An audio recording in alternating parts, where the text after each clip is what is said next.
सूरज धीरे धीरे पहाड़ियों के पीछे से झांक रहा था। छोटे से कस्बे पर एक नरम रोशनी फैल गई थी। पेड़ों पर पंछी चहचहा रहे थे, एक मुर्गा बांग दे रहा था, लेकिन इन सब के ऊपर एक धुन हवा में तैर रही थी। ये बांसुरी की आवाज थी, मीठी और साफ, ये सड़कों पर बह रही थी। ये एक ऐसी आवाज थी जिसे कस्बा अच्छी तरह जानता था। ये रामू काका की आवाज थी। हर सुबह रामू काका सूरज के साथ उठते थे। वो अपने पसंदीदा जगह पर टहलने जाते थे। ये एक बड़े बरगद के पेड़ के नीचे था। पेड़ एक छोटी सी पहाड़ी पर था, जहां से पूरा कस्बा दिखाई देता था। वहां वो अपनी बांसुरी बजाते थे। संगीत हवा में तैरता हुआ कस्बे के हर कोने तक पहुंचता था। कस्बे के लोगों के लिए यही उनकी अलार्म घड़ी थी। ये दिन का स्वागत करने का निमंत्रण था। ये जीवन की साधारण खुशियों की याद दिलाता था। संगीत उनके चेहरों पर मुस्कान लाता था। यह उनके दिलों को शांति से भर देता था। यह एक नए दिन की सही शुरुआत थी। रामू काका एक बूढ़े आदमी थे। उनका चेहरा झुर्रियों का नक्शा था। हर झुर्री अच्छी तरह से जी हुए जीवन की कहानी बयां करती थी। हालांकि उनकी आंखें अभी भी एक बच्चे की तरह खुशी से चमकती थीं। वे संगीत के प्रति, जीवन के प्रति और अपने कस्बे के प्रति उनके प्रेम को दर्शाती थीं। रामू काका इस कस्बे में पैदा नहीं हुए थे। वो अपने पिता के साथ एक छोटे लड़के के रूप में यहाँ आए थे। उनके पिता एक घुमंतू संगीतकार थे। उन्होंने रामू काका को संगीत के बारे में सब कुछ सिखाया जो वो जानते थे। उन्होंने उसे बांसुरी के बारे में सिखाया। उन्होंने उसे दिलों को छूने के लिए संगीत की शक्ति के बारे में सिखाया। रामू काका अपने पिता की सीख को कभी नहीं भूले। वो इस कस्बे में बस गए। उन्होंने इसे अपना घर बना लिया। उन्होंने अपना संगीत सभी के साथ बांटा। वो उनकी जिंदगी का हिस्सा बन गए। उनका संगीत एक तोहफा था। ये एक ऐसा तोहफा था जो इसे सुनने वाले सभी के लिए खुशी लेकर आता था। रामू काका अपने तोहफे को बांटने में विश्वास रखते थे। उनका मानना था कि संगीत में उपचार करने की शक्ति होती है। वो अपनी कला को अगली पीढ़ी को देना चाहते थे। इसलिए उन्होंने बच्चों को बांसुरी बजाना सिखाना शुरू कर दिया। हर शाम बच्चे उनके आसपास इकट्ठा होते थे। वो बरगद के पेड़ के नीचे बैठते थे। रामू काका उन्हें धैर्य से सिखाते थे। वो उन्हें दिखाते थे कि बांसुरी कैसे पकड़ते हैं। वो उन्हें अलग अलग सुर सिखाते थे। वो उन्हें अपनी धुनें खोजने के लिए प्रोत्साहित करते थे। रामू काका सिर्फ एक शिक्षक नहीं थे, वो एक दोस्त थे। वो उनके सपनों को सुनते थे। वो अपनी कहानियां सुनाते थे। उन्होंने उन्हें जीवन के बारे में सिखाया। उन्होंने उन्हें दयालु बनना, सम्मानजनक बनना और हमेशा अपने सपनों का पालन करना सिखाया। एक दिन एक जवान लड़का कस्बे में आया। उसका नाम अर्जुन था। उसने रामू काका के बारे में सुना था। उसने उनकी जादुई बांसुरी के बारे में सुना था। उसने किसी को भी बजाना सिखाने की उनकी क्षमता के बारे में सुना था। अर्जुन उस कस्बे की ओर खींचा चला आया। वो रामू काका से सीखना चाहता था। अर्जुन एक बड़े शहर से आया था। शहर शोर और जल्दबाजी से भरा था। जीवन तेज था, लेकिन अर्जुन कुछ और चाहता था। वो शांति चाहता था। वो संगीत की सुंदरता चाहता था। उसने रामू काका की कहानी से एक जुड़ाव महसूस किया। वो जानता था कि उसे सही जगह मिल गई है। वो बरगद के पेड़ के नीचे रामू काका के पास पहुंचा। उसने सीखने की अपनी इच्छा व्यक्त की। रामू काका ने अर्जुन की आंखों में एक चिंगारी देखी। उन्होंने संगीत के प्रति जुनून देखा। उन्होंने एक ऐसे छात्र को देखा जो सीखने के लिए उत्सुक था। उन्होंने अर्जुन का खुले हाथों से स्वागत किया। अर्जुन का पाठ शुरू हुआ। हर दिन वो रामू काका के साथ बरगद के पेड़ के नीचे बैठता था। बूढ़ा आदमी और जवान लड़का संगीत के प्रति अपने प्रेम से एकजुट। रामू काका ने अर्जुन को वो सब कुछ सिखाया जो वो जानते थे। उन्होंने उसे बांसुरी, रागों, संगीत की आत्मा के बारे में सिखाया। अर्जुन एक तेज सीखने वाला था। वो सब कुछ आत्मसात करने के लिए उत्सुक था। उसने पूरी लगन से अभ्यास किया। उसने अपना दिल और जान हर सुर में लगा दिया। वो रामू काका की शिक्षाओं का सम्मान करना चाहता था। वो अपने गुरु को गौरवान्वित करना चाहता था।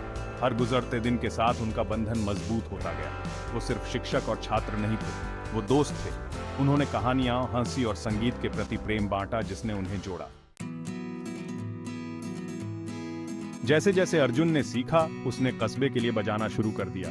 पहले तो वो हिचकिचा रहा था, लेकिन रामू काका ने उसका हौसला बढ़ाया।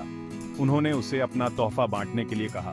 उन्होंने उसे संगीत को बहने देने के लिए कहा और इसलिए अर्जुन ने बजाया। शहरवासी मंत्रमुग्ध हो गए। उन्होंने अर्जुन के संगीत में रामू काका की गूंज सुनी। उन्होंने वही शांति, वही खुशी महसूस की। उन्होंने रामू काका की विरासत को जीवित देखा। उन्होंने अर्जुन को अपना लिया। अर्जुन हर सुबह बजाता रहा। उसने अपने संगीत से कस्बे को भर दिया। वो वही खुशी लेकर आया जो रामू काका इतने सालों से लाते आ रहे थे। उन्होंने हर सुर के साथ अपने गुरु का सम्मान किया। समय बीतता गया, मौसम बदलते गए। बरगद के पेड़ ने अपने पत्ते गिराए और उन्हें वापस उगाया। कस्बा अपनी दिनचर्या के बारे में चला गया। इस सब के बीच संगीत चलता रहा। यह एक स्थिरांक था, आराम का स्रोत था, जीवन की साधारण सुंदरता की याद दिलाता था। एक दिन रामू काका बीमार पड़ गए। वो बूढ़े और कमजोर थे। उनका शरीर थका हुआ था, लेकिन उनका हौसला बुलंद था। उन्होंने अपनी अंतिम सांस तक अर्जुन को पढ़ाना जारी रखा, अपनी बुद्धि और संगीत के प्रति प्रेम को साझा किया। अर्जुन तबाह हो गया। उसने अपना शिक्षक, अपना दोस्त, अपना गुरु खो दिया था, लेकिन वो जानता था कि रामू काका यही चाहेंगे कि वो आगे बढ़े। वो यही चाहेंगे कि वो अपना तोहफा दुनिया के साथ साझा करे। कस्बे ने रामू काका के निधन पर शोक व्यक्त किया। वो एक संगीतकार से बढ़कर थे। वो उनकी जिंदगी का हिस्सा थे। उन्होंने अपने संगीत से उनके दिलों को छू लिया था। उन्होंने उन्हें सादगी और आनंद का महत्व सिखाया था। उनके अंतिम संस्कार के दिन पूरा कस्बा उमड़ पड़ा। उन्होंने उन्हें श्रद्धांजलि दी। उन्होंने अपनी यादें साझा की। उन्होंने उनके जीवन का जश्न मनाया। और जैसे ही उन्होंने अंतिम विदाई दी, अर्जुन ने बांसुरी बजाई। उन्होंने वो धुन बजाई जो रामू काका ने उन्हें सिखाई थी। यह प्रेम, शांति और जीवन भर की यादों से भरी धुन थी। संगीत पूरे कस्बे में गूंज उठा। यह अंतिम विदाई थी। यह रामू काका की विरासत को जीवित रखने का वादा था। यह संगीत की उपचार और जोड़ने की शक्ति का प्रमाण था। रामू काका के निधन के बाद अर्जुन ने खेलना जारी रखा। वो हर सुबह बरगद के पेड़ के नीचे बजाता था। उसने अपने गुरु से किया वादा निभाया। उन्होंने अपना संगीत कस्बे के साथ साझा किया, लेकिन अर्जुन ने एक खिंचाव महसूस किया। वो और करना चाहता था। वो रामू काका के संगीत को दुनिया के साथ साझा करना चाहता था। वो अपने प्रेम और शांति के संदेश का प्रसार करना चाहता था, और इसलिए उसने कस्बा छोड़ने का फैसला किया। वो एक यात्रा पर निकल पड़ा। उसने दूर दूर तक यात्रा की। वो अपने साथ रामू काका की बांसुरी लेकर गया, जो उसकी सबसे बेशकीमती संपत्ति थी। जहां भी वो गया, उसने बजाया। उसने चहल पहल भरे शहरों और शांत गांवों में बजाया। उसने भीड़ के लिए और एकाकी श्रोताओं के लिए खेला। उन्होंने अपना संगीत साझा किया, और इसके साथ ही उन्होंने रामू काका की कहानी साझा की। लोग अर्जुन के संगीत से जुड़ते थे। उन्होंने हर सुर से गूंजने वाले भाव, प्रेम, शांति को महसूस किया। उन्होंने हर राग में रामू काका की शिक्षाओं की गूंज सुनी। अर्जुन का संगीत सीमाओं को पार कर गया। इसने एक सार्वभौमिक भाषा बोली। इसने लोगों को जीवन की साधारण खुशियों की याद दिला दी। इसने उन्हें संगीत की उपचार और जोड़ने की शक्ति की याद दिला दी। हर प्रदर्शन के साथ अर्जुन ने रामू काका की विरासत को जीवित रखा। उन्होंने यह सुनिश्चित किया कि बूढ़े व्यक्ति का संगीत दूर दराज के क्षेत्रों में भी दिलों को छूता रहे। साल बीत गए। अर्जुन ने दुनिया की यात्रा की। वो एक प्रसिद्ध संगीतकार बन गए। उनके संगीत ने लाखों लोगों को छुआ, लेकिन वो अपनी जड़ें कभी नहीं भूले। वो उस छोटे से कस्बे को कभी नहीं भूले। वो उस बूढ़े आदमी और उसकी बांसुरी को कभी नहीं भूले। वो उस कस्बे में लौट आया जहां से यह सब शुरू हुआ था। वो बरगद के पेड़ के नीचे बैठ गया। उसने बांसुरी बजाई। जानी पहचानी धुन हवा में गूंज उठी। ये रामू काका की विरासत की आवाज थी, जिसे उनके शिष्य ने आगे बढ़ाया। समय के साथ गूंजता रहा, संगीत और प्रेम की स्थायी शक्ति का प्रमाण। रामू काका और अर्जुन की कहानी इस बात की याद दिलाती है कि सच्ची कला कभी फीकी नहीं पड़ती।